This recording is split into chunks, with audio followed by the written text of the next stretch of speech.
You're watching Local News Network. I'm Deborah Uroda, and I'm with a crew from the second annual Durango Playfest, and you guys are working on a dramedy called Two-Hander, right? So tell me about Two-Hander. What's the premise of the play? The premise is that a playwright is now teaching at the new school, and one of his students who is taking his course has decided that they should write a play together, a two-character play. And the term two-hander is the name for a play that has only two characters in it. So it's sort of they're writing a two-hander, so it's a two-hander writing a two-hander. So did you ask him to write the play, or did he ask you to write the play with him? I asked him to write the play, as a matter of fact. But that's a very long story. It would take too long to get into that. And we did, and what's been so amazing is to watch it come alive, because we really haven't seen it come alive with these two extraordinary actors. So how does that change the way you work? You know, do you usually work in isolation when you're thinking and writing a play, or do you often collaborate with actors to test out your ideas and then go back and revise? We work in isolation even when we're with each other.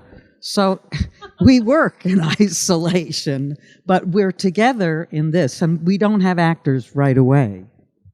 And one of the things that changes is that once you put it in front of actors, you know, it's clear to you what you wrote, you think, and then when you give it to hear actors speak the lines, and then it becomes either clearer to you that something you've written isn't clear because they're not getting it, or they bring something to it that you didn't know was there, and then you want to take that and you want to, you know, make use of it.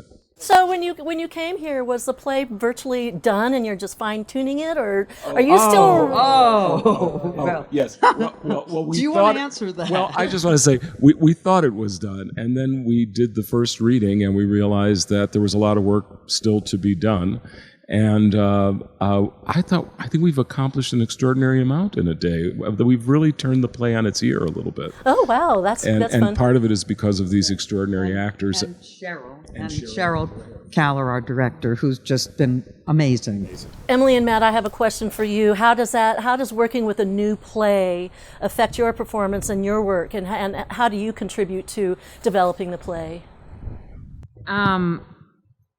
Well, it's been really interesting in this process because we did have we had a script that was done. And so we sort of prepared for that as best we could, and, you know, prepared as if that was going to be it.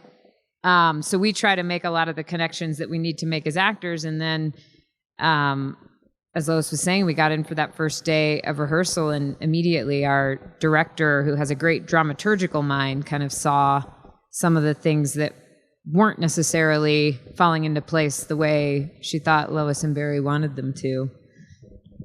Yeah, it's terrific to be able to actually turn to the writers and say, what did you mean by this? Which is something that you can't do when you're doing a Shakespeare or a Shaw or any of the Dead Playwrights Club that, you know, I've been a part of for many years. So it's been very exciting. And we have got a lot of rewrites. Just this morning we got a bunch, and it's so much fun to watch the play evolve.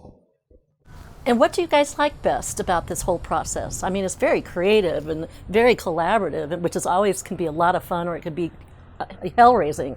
So what do you enjoy best about this whole process? Well, I think that we're incredibly fortunate that we have the writers that we have and the director that we have, because it is fun, and it feels like there's not a lot of ego in the room. Lois and Barry are very sure of what they've written, but they're also so generous and open to other ideas. And I think that's really important, that they're not, you know, they're not sitting there saying, like, what do we do? Tell us what to do. But they know the core of what they want, and they're willing to hear ideas about what may or may not be resonating that way.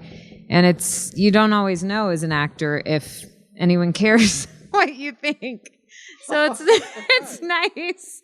It's nice that they actually value our opinions. And also because what's really fantastic is that when you work with such great, wonderful actors, you learn, so much is informed by what it is you're listening to, so that all of a sudden you'll hear a word, maybe you'll think there was a mistake, or there was a mistake, but it isn't a mistake. It really makes it better. So if we all just keep listening to each other, we just keep getting better. That's what happens. And the thing about plays is that they are ephemeral. You know, they are rewritten as opposed to written. You know, a famous playwright, Robert Anderson, said, "You can write a play in 1 week and then spend the next 2 years revising it." So what we're doing here, I mean, if we really looked at what we accomplished, and it is due to Cheryl Kaller, our director, and also these two wonderful actors, Emily and Matt, but that we suddenly, there's a blessing and a downside, which is time. We had to act fast and do things quickly, and that's great. And yet, I don't know if Lois feels this, but we always want, if only we had 1 more hour to do this. But what we have to do is surrender to that and just say, this is part of the process. This is what we're here for, is to just, in the time that we have, make as much possible happen. In the moment. You have to be in the moment, right? Absolutely. I've lived my whole life that way as a journalist. You know, exactly. It's noon. You know, the story is due. That's a tick, tick, tick, tick. And for all of us, it's add water and stir. Do you know what I mean? Instant theater. That's what we're doing. It's exciting. Yeah, it sounds like it's exciting. And what are you looking forward to with the first performance tomorrow night? I'm excited and nervous to have people listening to it. But that's what we have to do. It's one thing to sit in a room. It's so easy to get a group of theater artists together in a room and talk about a play or a script, but to actually have to get out there and do it and see how people react to it is an exciting thing, and a little nerve-wracking, I think, for us, with because we want to represent the play as best we can, so we don't want to miss anything. Yeah, these characters deserve to have their time and to be fully realized, you know. So that's what we're trying to do as actors. Lois, she's anxious. No, I just realized, because this is the first time we as writers will have an audience. So for us to really sit back and listen and see what works and what doesn't, and whether what we think we have is working, is going to be very, very, very interesting. And we're so steeped into the writing of it right now and seeing what works and what doesn't work, that I think, as far as egos, there are no egos here. So it'll be a really great experience to see what an audience that isn't a theater audience, you know, it's not a backers audition, it's not a preview, it's an audience of people who've never seen this. It'll be great for us. Oh, no, I just to go along with it, it's the final piece of the puzzle, is when you've done all the work and you put it out there in front of an audience, and then that's when you really find out what you have. Right. Well, thank you very much for joining me today. I'll look forward to seeing the play. Two-Hander starts off the Playfest readings at 8 p.m. Thursday, August 8th at the Henry Strader Theater. And you'll be on stage again at 5 p.m. on Saturday at the Animas City Theater. So there's 2 opportunities to see Two-Handers.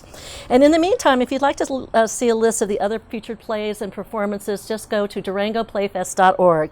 I'm Deborah Uroda for Local News Network Durango.